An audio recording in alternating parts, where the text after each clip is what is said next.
Hi everyone, it's Dom and welcome on my channel. Today are the gaming news with Dom, and let's discuss a couple of things that happened in the past week. Obviously Nintendo Switch 2 has been announced. I had made a couple of videos about that already. There are some more emerging news coming out post that announcement, so we're gonna discuss them right now. First things first, the pre-orders have started in UK.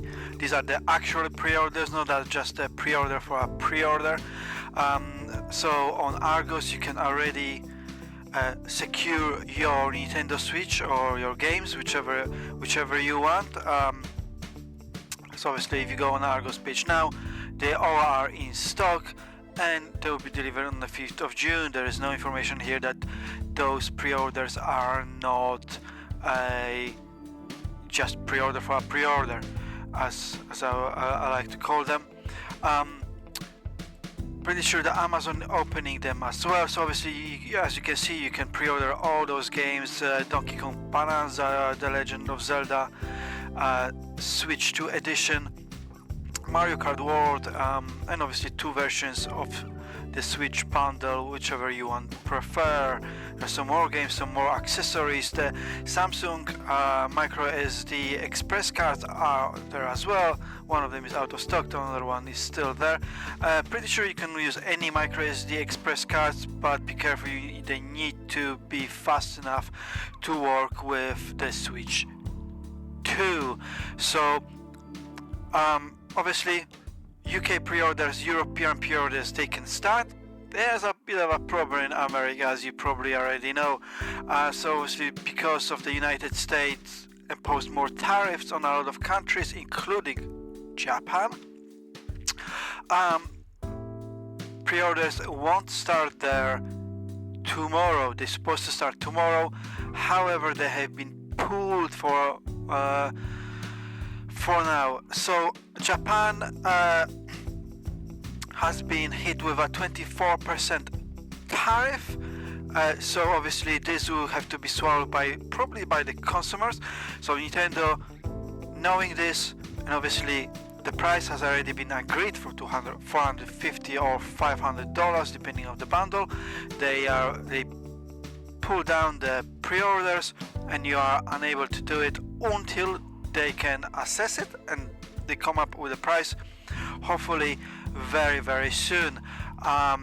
Obviously they don't know if there will be any deals between Japan and the United States that will affect that 24% tariff. There might as well be between now and June, and also there might be specific deals that specific electronics are not bound to this tariff. They might not be affected by it.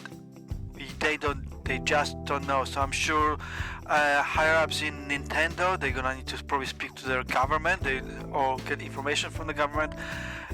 Is the Japanese government gonna do anything about those tariffs? Are they gonna speak with United States President Donald Trump and their government to maybe change something?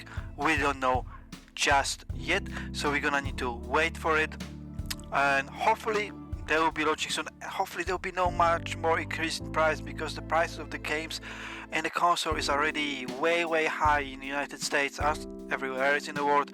But imagine if you get 24% more on top of that. That will just be devastating for the sales and for the Nintendo. Let's be honest, United States is one of their biggest markets for sales, so I'm sure they're counting on any deals struck between Japan and the United States. So this was pre-order news. Another news with Nintendo, not so great either. So you remember the C button that has been announced during the presentation, the one that launches the chat? Now that button does absolutely nothing if you don't have Nintendo's Switch Online subscription. To be fair, the subscription is only $20 per year, so about £15 per year, £16 per year. So not very much. However, that button will do absolutely nothing after 31st of March 2026. For now, Nintendo will be running this for everyone, but after March 31st, 2026, you will be required to have an NSO subscription to be able to use the chat and the camera. So if you buy the camera, which to be fair is quite pricey as well, £50 for that camera, the C button won't do anything for you after that date.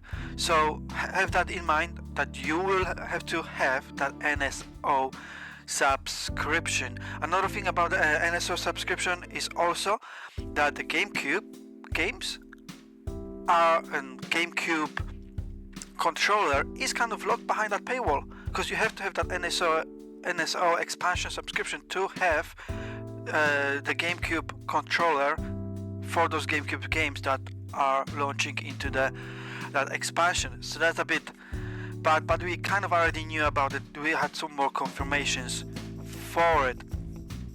So another news about this, it never stops at the moment, to be honest with you, is the Joy-Cons. So the Joy-Cons, they won't have Hall effect sticks. So as you remember, the notoriously bad Joy-Cons for Nintendo Switch 1, they had a drift. Almost in every Switch there was a drift at some point, depending on how much you played. I didn't even play that much of my Switch, and my Switch developed a drift in one of the Joy-Cons. So if you're playing even more, the drift will happen much sooner.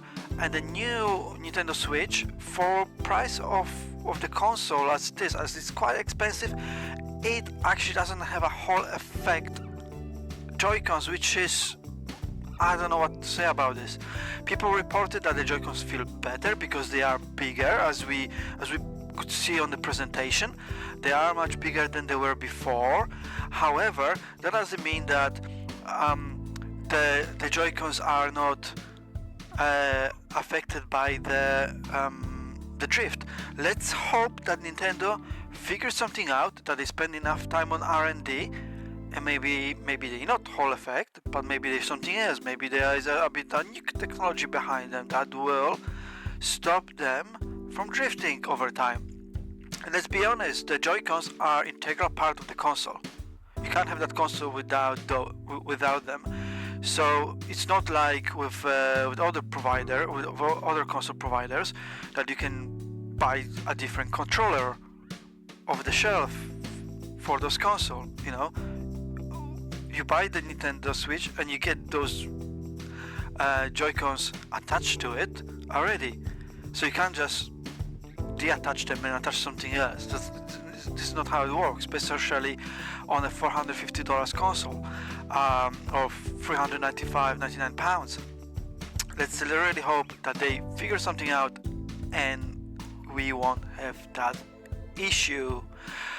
Right, another piece of news comes from Xbox. So apparently the Elder Scrolls for Oblivion has been long rumored now, remaster, remake. I think it's a remake, because remaster wouldn't really make much sense in that case. Should be coming soon in April. Now it has been rumored it's 22nd of April, because that's when the ESO event is ending. Jeff Grubb suggested that it could possibly even earlier, before that date.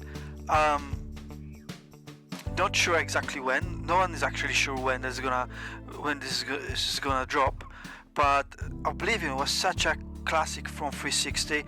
It's almost a shame to have this as a shadow drop. You know, it was a game that on 360 was absolute classic.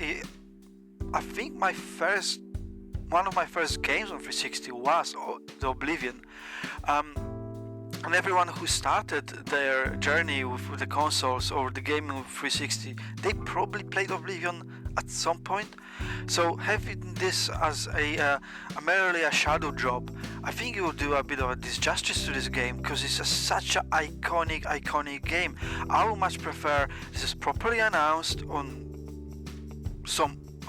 by developer, either by Bethesda or by Microsoft, on some kind of showcase. Maybe even wait till June and then release it. You know, have a proper window of release for this instead of just dropping this. So there'll be more pre-orders, more people who want to buy it. Build a bit of a hype. I mean, look at PlayStation. PlayStation almost never shadow drops games. They say that they have a remake of The Last of Us 1 and 2 coming up, and it's gonna come up at some point. People are getting hyped for it, and then they buy it. You know, I don't know what's the deal here with all those shadow drops by Microsoft, because they did that with Hi-Fi Rush, and they did that with Ninja Gaiden 2, which I think does some disjustice to those games. I think those games will be much better if you don't do now, shadow drops are cool for the games that are already out. So let's say, imagine if Square Enix announces that Final Fantasy is now available for Xbox. Now, that would be a cool shadow drop, yeah? But that game already exists on PlayStation and on PC. So it's already available somewhere, you know? So we don't need a date in the future when it's gonna finally be available. Just drop it, you know, that's fine. But basically a new game, because a remake of that game will be you can't really play that on this generation of hardware. Although I think Oblivion is part of backwards compatibility games, so you could probably play it on Xbox Series X, but overall it's not available anywhere else. So yeah, I think this will be much better announced on a stage, on a showcase, or even on a small developers direct or something like that, then announce it. That would be much cooler for it. Still don't know when the Final Fantasy is gonna be announced for Xbox. I mean, it has been sort of announced for Nintendo Switch 2. We saw a little teaser trailer of it that it's coming to Switch 2. I just wonder what kind of money PlayStation paid Square Enix to not even be able to tease it for Xbox. Like everyone's saying, all the insiders saying, oh, it's coming, it's gonna be announced soon, but it has never been announced yet. I keep hearing it's gonna be announced on the showcase. Oh, then on the Developers Direct, or on one of the awards shows, or Gamescom, and so on and so on. And it's constantly. Last I heard, it was supposed to be announced in March. Now March is gone, it hasn't been announced. Now probably someone's gonna say, oh, wait till showcase. I mean, will those games ever come? Final Fantasy VII Remake and Rebirth, or and Final Fantasy 16? I just don't know. Because Square Enix can't even give you a hint. Oh, yes, it's coming in 2026, 2025. Not even a specific date. They just can't even say a word about this.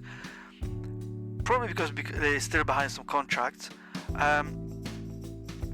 from PlayStation. But I just do wonder how much PlayStation had to pay, Sony had to pay to lock those games for so long and behind so many contracts and NDAs that Square Enix can't even say a word about their own game.